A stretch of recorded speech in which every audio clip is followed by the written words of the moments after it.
GDP और GDP के growth का अंतर ही नहीं समझ में आया, बोल दिया कि जीडीपी देश में सबसे ज्यादा है। तो जब आप विद्यालय में नहीं जाते हैं, जब जीवन में पढ़े नहीं, तो यही आपका दशा होगा। पिछली बार कब इन लोगों ने एक किताब पढ़ी होगी, वो इनको जारी करना चाहिए। जैसे सरकार का एक मैंडेट है ना कि भाई आपको बताना है कि कितना पैसा आप कमाए, आपका संपत्ति में क्या घट बढ़ हुआ। अगर मेरा बस चले तो एक नियम यह भी होना चाहिए कि जो नेता हैं कम से कम ये जारी करें कि भैया पिछले एक साल में आपने कौन सी एक पुस्तक पढ़ी, एक किताब पढ़ा। नमस्कार, आप देख रहे हैं 4 PM बिहार और मैं हूं अभिषेक मिश्रा। बिहार के मौजूदा उप मुख्यमंत्री तेजस्वी यादव और लालू परिवार पर लगातार हमलावर रहने वाले प्रशांत किशोर, जो इन दिनों जन सुराज यात्रा पर हैं, वो तेजस्वी यादव का झंडा ढोने के लिए तैयार हैं। प्रशांत किशोर ने तेजस्वी यादव का झंडा ढोने के लिए तैयार हैं, ऐसा कहा है। हालांकि बहुत हैरानी की बात नहीं है कि प्रशांत किशोर तेजस्वी यादव का झंडा ढोने जा रहे हैं, ऐसा नहीं होने जा रहा है। दरअसल प्रशांत किशोर जो अक्सर हमलावर होते हैं और लगातार तंज कसते हैं सीएम नीतीश कुमार पर, लालू परिवार पर, तेजस्वी यादव पर, हमला बीजेपी पर भी करते हैं, लेकिन बीजेपी उनके हमलों की जद में जरा कम होती है। बीजेपी पर उनका हमला कम होता है, निशाने पर तेजस्वी यादव, नीतीश कुमार और लालू परिवार ही होता है। तो तंज कसा है प्रशांत किशोर ने। उन्होंने कहा है कि 9वीं फेल महाज्ञानी तेजस्वी यादव अपने सारे सलाहकारों की मदद लेने के बाद बिना कागज देखे जीडीपी को परिभाषित कर दे तो हम ये काम छोड़कर तेजस्वी यादव का झंडा ले लेंगे। तो तेजस्वी यादव के बारे में वो कह रहे हैं, शर्त रख रहे हैं, चैलेंज दे रहे हैं तेजस्वी यादव को कि बिना कागज देखे जीडीपी को परिभाषित अगर तेजस्वी यादव कर देंगे तो वो प्रशांत किशोर भी तेजस्वी यादव का झंडा ले लेंगे। और ऐसा तेजस्वी यादव सारे सलाहकारों के मदद लेने के बाद भी अगर करेंगे तो तेजस्वी यादव का झंडा वो ले लेंगे। 9वीं फेल बताया है तेजस्वी यादव को प्रशांत किशोर ने।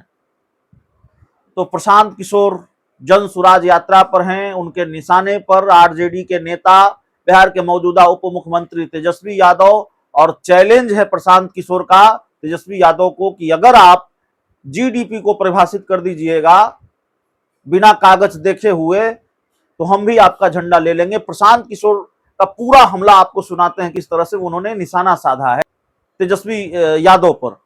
स्कूल नहीं गया, फेल हुआ, सबसे पिछले बेंच पर बैठा, वही यहाँ का नेता है। और वही बताता है कि भैया विकास हो रहा है। उसको विकास का लिखने नहीं आता है कि ये हर्ष ई लिखेगा कि दीर्घ ई लिखेगा, वो नहीं बता सकता है, लेकिन वो विकास का पर लंबा चौड़ा भाषण दे रहा है। अभी आपने कुछ दिन पहले देखा होगा, यहाँ के महाज्ञानी उप मुख्यमंत्री तेजस्वी यादव ने कहा कि जीडीपी तो सबसे ज्यादा बिहार का है। उनको ये समझ में ही नहीं है कि जीडीपी है क्या। अगर बिहार का जीडीपी सबसे ज्यादा है तो 28वें नंबर पर कौन है भैया? जीडीपी के मामले में, पर कैपिटा जीडीपी में आप देश में सबसे पिछड़े 28वें नंबर पर है। मुख्यमंत्री कैमरे पर कह रहे हैं कि हम लोग तो देश में सबसे ज्यादा जीडीपी हम लोग का है। हुआ ये होगा कि किसी अफसर ने बताया होगा कि सर जीडीपी में ग्रोथ हम लोग का सबसे ज्यादा है। तो जीडीपी और जीडीपी के ग्रोथ का अंतर ही नहीं समझ में आया, बोल दिया कि जीडीपी देश में सबसे ज्यादा है। तो जब आप विद्यालय में नहीं जाते हैं, जब जीवन में पढ़े नहीं, तो यही आपका दशा होगा।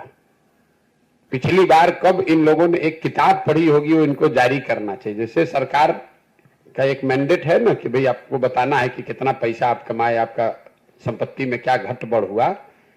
अगर मेरा बस चले तो एक नियम यह भी होना चाहिए कि जो नेता हैं कम से कम ये जारी करें कि भैया पिछले एक साल में आपने कौन सी एक पुस्तक पढ़ी, एक किताब पढ़ा। इन लोगों को क्या मतलब है इस चीजों से? गया, उलूल जलूल बकवास किया, लोगों को जाति धर्म में बांटा, पैसा शराब बालू का काम किया, पैसा वसूल के टिकट बांटा, जात के नाम पर लोग गरीबी में मजबूरी में वोट दे देते हैं, उसके बाद नेता बनकर ज्ञान दे रहा है। जीडीपी का फुल फॉर्म अगर बिना कागज वगज देखे हुए तेजस्वी यादव लिख दें तो हम लोग मान जाएंगे कि भाई जीडीपी होता क्या। जरा खड़ा होकर बताइए जीडीपी क्या होता है, बिहार का कितना है, कम है, ज्यादा है, छोड़ दीजिए। अपने सब सलाहकारों की मदद लेने के बाद भी अगर तेजस्वी यादव बिना कागज देखे हुए जीडीपी को परिभाषित कर दें कि जीडीपी होता क्या है, जीडीपी का कैलकुलेशन कैसे होता है, तो हम ये काम छोड़कर तेजस्वी यादव का झंडा ले लेंगे। वो पहले 4 दिन तैयारी करके खाली कैमरा पर आकर समझा दें कि जीडीपी कैलकुलेट कैसे होता है। ये क्या बताएंगे जीडीपी की बात? और आप लोग भी बड़का सवाल किए जा रहे हैं तेजस्वी यादव। तेजस्वी यादव की क्या पहचान है? 9वां फेल आदमी है।